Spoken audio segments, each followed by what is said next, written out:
Hey everyone, welcome back. Last time on The Thread of God, we covered some of the full list of the Discovery Institute's peer-reviewed articles on intelligent design and showed that they are one of two things: not actually peer-reviewed, or don't say or imply what the individual who wrote this thread thinks they do. We also touched briefly on the watchmaker argument and the Kalam cosmological argument and where the critical failures are there. Today we're going to look at the next part of the thread. The context of this tweet seems to imply, at least in my mind, that he thinks atheists believe the universe did not have a beginning. Bearing in mind that the word atheist only deals with whether you believe in a God or not, no one in the scientific community is saying it did not have a beginning, and the question is more or less whether or not it always existed here, as in what the universe expanded into, or whether that energy came from another place outside our universe. The only disagreement we would have on the beginning of the universe is whether the cause was natural or supernatural. Let's talk about this surge thing he brings up. It's an acronym for the evidence that the universe had a beginning. Except for a couple of points concerning wording, I'm willing to let this slide as an accurate enough compilation of key points showing the universe indeed had a beginning. The second part of this particular tweet is a link to a video with one Dr. Russell Humphries, who holds a PhD in physics. In this video, he proposes a solution to the problem of distant starlight needing more than the 6 to 10,000 years that creationists allow for the age of the universe to reach Earth. There's a link in the description for the full video. Let's take a look. If the cosmos is young, as the Bible claims, then how can we see so much of it? Today, when a photon of light is emitted from a star at the edge of the universe, it will not arrive at the Earth until billions of years later. The size of the universe is a mystery that plagues creation science, and in the eyes of many, discredits the Word of God. Is the Bible wrong about the age of the Earth? So at this point, I need to state that nowhere in the Bible does it explicitly state the age of the Earth, or the universe for that matter. Bishop James Ussher is credited as having first calculated creation to October 22nd, 4004 BC at around 6 p.m. This and other calculated dates for the age of the Earth using nothing but religious texts and a few historical documents for the time frame of the lives of people like Alexander the Great and Julius Caesar fail to account for evidence of civilizations and cultures that existed before even the 10,000 year age that young Earth creationists will not walk back any further. A couple of examples include carvings and art dated to around 40,000 years ago, but this video is about resolving the starlight issue. So let's see how Humphries approaches it. Cosmology has been a tough problem for young Earth creation science. To solve difficult problems, though, it helps to know that there is an answer. I've found by repeated testing that the Bible is scientifically reliable. So now I use that knowledge as a roadmap to guide me into new scientific territory. I also use present scientific knowledge, knowing its limitations. But I require any new theory I generate to conform to what Scripture clearly says. My best scientific insights, including my creation cosmology, come from following that procedure. That procedure introduces an unacceptable level of bias into his work. Humphries is not following the evidence to its conclusion. He's starting with a conclusion and trying to fit the evidence to that conclusion, which is not how science, or any investigation for that matter, is supposed to work. The scientific method is specifically designed to eliminate bias by requiring all claims to be testable and falsifiable. To make his case, he would first have to prove the existence of a God, or any creative being for that matter, before he could move on to how that being was able to work around the laws of physics to solve the starlight problem. Simply believing a God exists and moving on is not the way this works. Now, for example, here in Psalm 147, He telleth the number of the stars. He calleth them all by their names. Now, that word telleth in the Hebrew means to count. So God counts the number of the stars. That implies that they're finite in number, and that's emphasized by him saying he calleth them all by their names. In contrast, verse 5 says that God's understanding is infinite, or in Hebrew, uncountable. So God's understanding is uncountable, but the number of stars in our cosmos is countable, or not infinite. So I can use that as a clue to guide me in making a cosmology, and I do, and many other scriptures the same way. So again, we're starting from a flawed premise by asserting not only a God exists without any supporting evidence, but that he knows how many stars exist and that his knowledge is infinite. Remember that God did not write the Bible. People did, which is why it does not give an accurate description of the Earth or our local system for that matter. So the basic challenge here is whether or not science can back up the claim that light traveled billions of light years in 48 hours, the time frame between day 4 to day 6 in the creation story. Remember, these are supposed to be literal days. Light itself is not the answer because its speed is fixed by the medium of space. Light behaves much like other wave phenomena, such as sound in air, or even ripples on water. Today, most people believe that space is, to put it simply, nothing. But now physicists are beginning to realize that relativistic effects are best explained if space is actually something rather than nothing. Einstein came to this conclusion and spoke about it in an address delivered in 1920 at the University of Leiden. The title of the address was Ether and the Theory of Relativity. Einstein summarized his position in a singularly succinct statement by saying, "According to the general theory of relativity, space without ether is unthinkable." The term ether, as Einstein used it here, means space itself, and dictionaries today still use that term in that way. For example, here in Webster's dictionary, a medium that in the undulatory or wave theory of light permeates all space and transmits radio waves or light waves. Now, Einstein's first theory, the special theory of relativity in 1905, tried to do away with the idea of an ether. But he found later on that his general theory of relativity, which he introduced in 1916, required an ether. Many people today are still under the mistaken impression that Einstein's theory of relativity does away with an ether, but as a matter of fact, a sophisticated ether is necessary to the theory of relativity for it to work. The ether? Really? That was... All right, let's cover this real quick.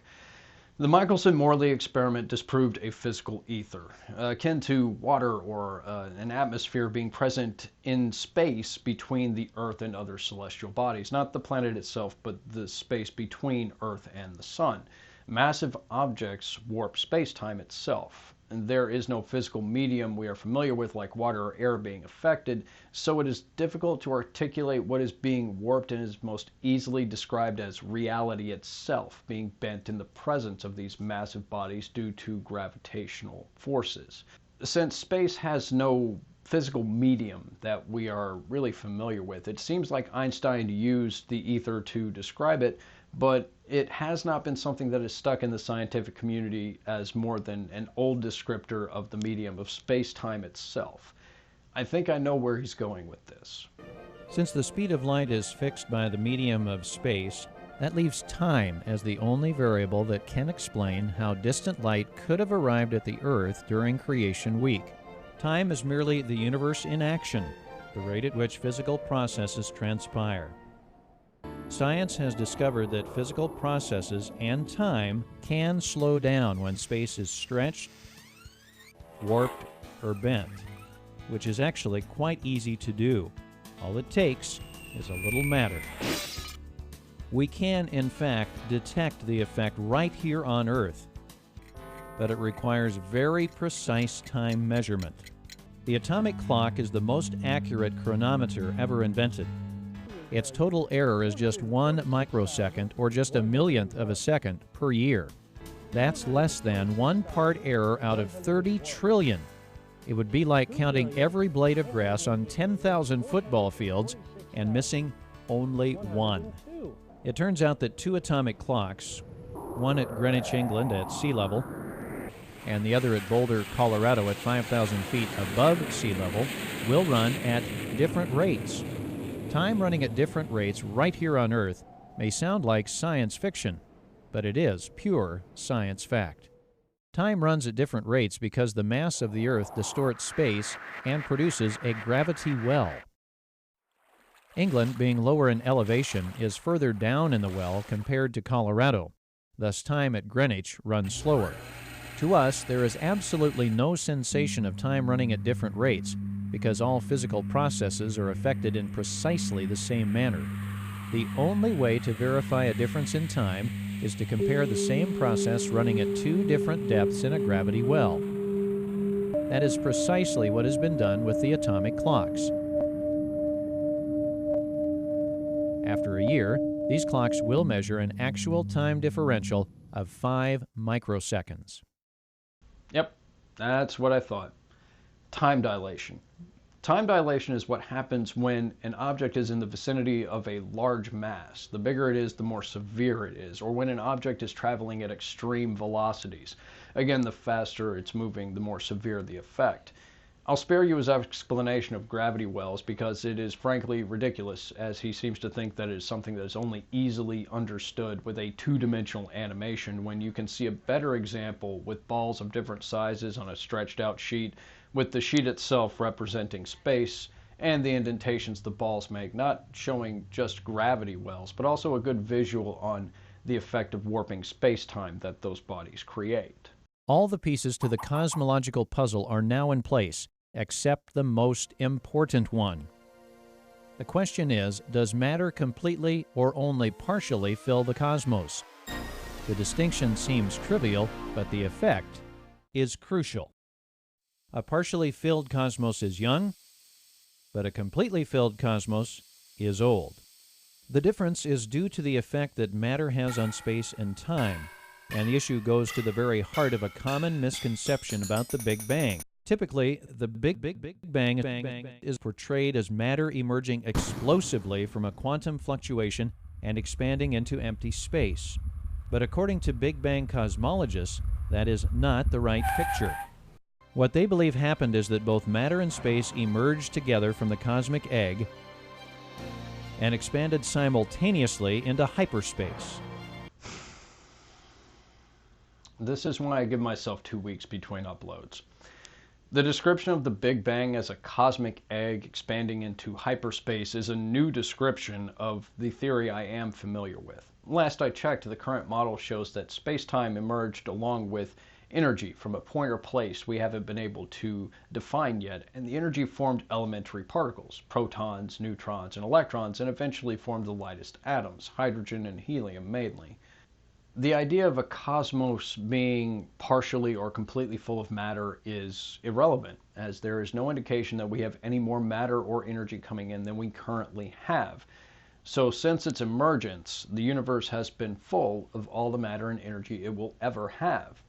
The expansion of space is spreading that out, which would reverse, in my mind, the analogy that we were just presented with. This is a rudimentary model of the Big Bang in which the entire universe of some 100 billion galaxies is represented by just a couple dozen, and of course space has been reduced to just 2 dimensions to show how it curves in hyperspace. Nonetheless, the basic principles still apply. In a Big Bang universe, matter is evenly distributed in space so that the cosmos is the same everywhere. There are minor variations locally, but overall, matter fills all of space and, incredibly, has no center or edge in a Big Bang cosmos. When viewed close up, the Big Bang and creation cosmologies look very much alike. Both appear to have evenly distributed galaxies in an expanding space. But when you step back and take a more distant view, the difference becomes clear. In a creation cosmology, matter has both a center and an edge in space, whereas a Big Bang universe is the same everywhere and matter has no center. But is there evidence for a centerless universe? It is difficult to define the center of the universe due to the truly massive scales we are dealing with. Because of that, if we were to try to calculate it back to an exact center or origin point from 2 different galaxies, it would appear that both would be the center, as Lawrence Krauss points out in his book A Universe from Nothing, which I am still reading. As for the Big Bang having matter evenly distributed, that's true to an extent. There are sections of our universe that have less material than others, and this is to be expected due to gravitational forces and other factors like the momentum of the material. We aren't just talking about minor variations either, but outside of that, it is seemingly more or less uniform. To my knowledge, the Big Bang does not posit a centerless universe. It's just that, like I said, the center or origin point is hard to pin down. The famed cosmologist Stephen Hawking has suggested that indeed there is little or no evidence. In his book, The Large-Scale Structure of Space-Time, Hawking and his co-author Ellis said, "We are not able to make cosmological models without some admixture of ideology. Ideology means unproven beliefs." Here, Hawking and Ellis admit that they must rely on unproven beliefs in order to develop their Big Bang model of the universe. Elsewhere in the book, they are implying that the universe is approximately spatially homogeneous. Essentially, their unproven belief is that the cosmos is fundamentally uniform. Despite the lack of evidence, their ideology requires that the universe must be uniform and have no center. What evidence there is, though, suggests just the opposite. Firstly, we need to talk about the misdefinition of ideology. An ideology, according to Merriam-Webster, is, in a broad sense, a manner or the context of thinking characteristic of an individual, group, or culture, not an unproven belief. What I imagine is being said here by Hawking and his colleague is that the hypotheses presented in Big Bang cosmology require some degree of refinement and are largely mathematical, being that it is currently realistically next to impossible to physically test them at anything outside of the small scale in particle accelerators.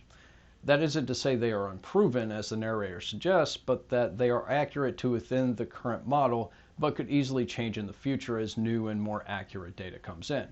Again, I need to point out that Big Bang cosmology does not posit the universe having no center. It's just hard to determine where that was. The universe is mostly uniform by every indication, so this is a nonsense argument and is misrepresenting the facts and figures. In 1997, two scientists made observations which strongly suggest that the entire mass in the universe is rotating about a central axis, just as predicted by the creation cosmology.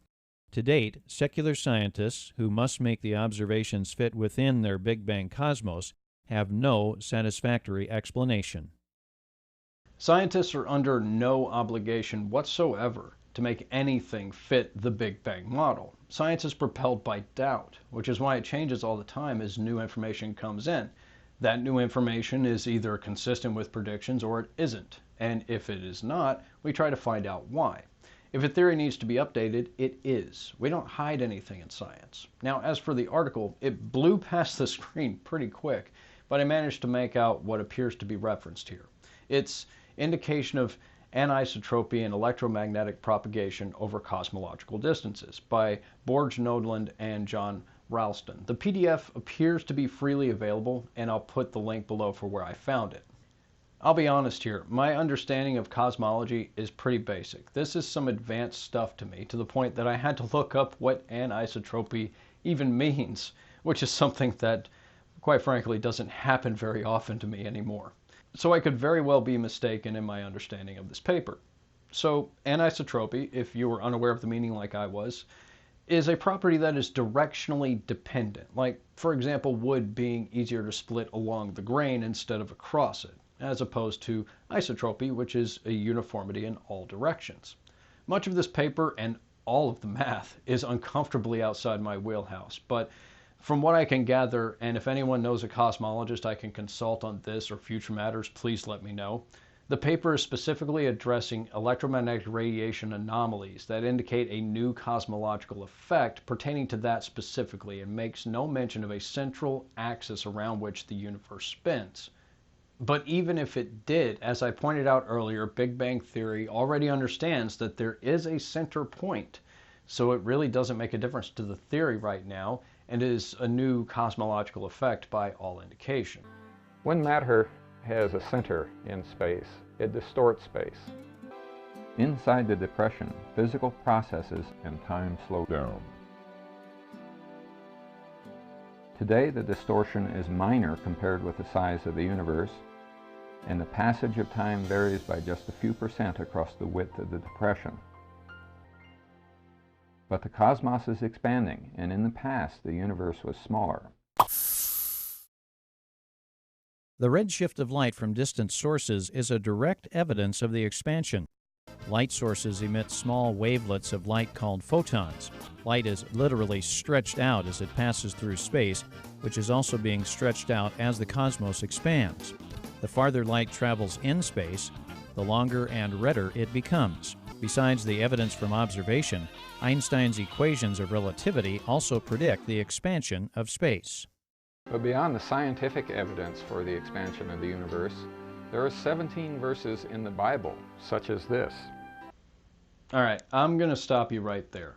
As I've already pointed out, religious bias is unacceptable. Misinterpreting and redefining what ignorant people were talking about in the Bible is not scientific evidence for the Big Bang, which they knew absolutely nothing about. We're talking about a book that is supposed to be inspired by God and is supposed to be infallible, and it describes the earth as being flat. So no, Scripture has no place here whatsoever.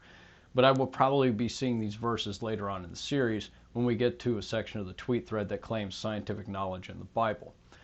As for redshift, yes, that is a thing. Most galaxies are moving away from us and are accelerating due to space expanding faster as time goes by.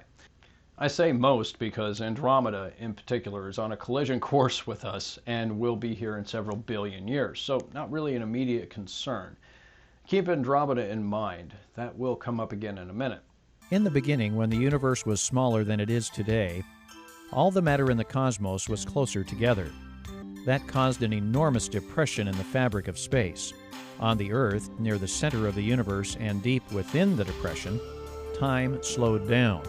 During Creation Week on Earth, time passed as just ordinary days. But near the edge of the observable universe, during the same period, billions of years of physical processes occurred. Thus, the most distant starlight could easily traverse the vast expanse of the cosmos from the edge to the center in just a few short Earth days. Finally, we have come to the core of the issue. The idea that the Earth is the center of the universe and was formed when the universe first came to be. There are a couple of issues with this. As I pointed out earlier, if you were to travel to another galaxy and try to determine where the origin point of the universe is, you would find that both here and the other galaxy would appear to be the center of the universe, which can't possibly be the case.